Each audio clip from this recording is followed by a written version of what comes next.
आता राजकीय वर्तुळातून एक ब्रेकिंग न्यूज समोर येते। मंत्री धनंजय मुंडेंनी जरांगे पाटलांची भेट घेतल्याचं कळतंय।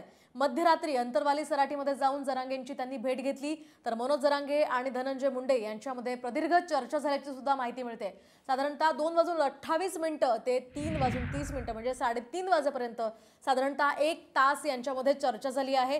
नेमक्या कोणत्या विषयांवर त्यांच्यात चर्चा झाली ही माहिती आता मिळू शकली नाहीये, मात्र आता आगामी निवडणुकांसंदर्भात आणि यासोबतच शेतकऱ्यांसंदर्भात ही चर्चा झाल्याचं बोललं जात आहे। या संदर्भात आपण अधिक माहिती जाणून घेऊयात आमचे प्रतिनिधी डॉक्टर माधव सावरगावे यांच्याकडून। माधवजी, काय सांगाल, कोणत्या विषयावर नेमकी चर्चा झाल्याचं कळतंय? मोहिनी, रात्री 2:30 ते 3:30 या 1 तासाच्या दरम्यान मनोज जरांगे पाटील आणि कृषी मंत्री धनंजय मुंडे यांच्यामध्ये चर्चा झाली, भेट झाली। त्या भेटीमध्ये नेमके काय चर्चा झाली या संदर्भातला तपशील अद्याप समोर आलेला नाही।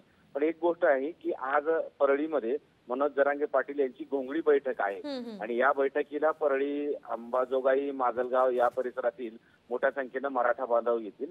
त्याच अनुषंगाने चर्चा करण्यासाठी आले असावेत असा एक प्राथमिक अंदाज आहे।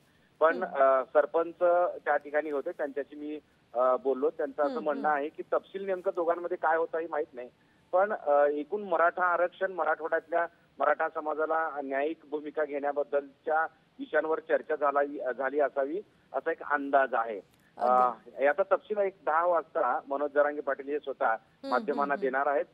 विशेष म्हणजे ही जी बैठक आहे ती अत्यंत गुप्त ठेवण्यात आली आहे। धनंजय मुंडे हे ज्यावेळेस 2:30च्या सुमारास 2:28 नक्कीच माधव, या संदर्भातले अपडेट्स तुमच्याकडनं जाणून घेत राहणार आहोत। तुर्तास धन्यवाद दिलेल्या या सविस्तर माहितीसाठी।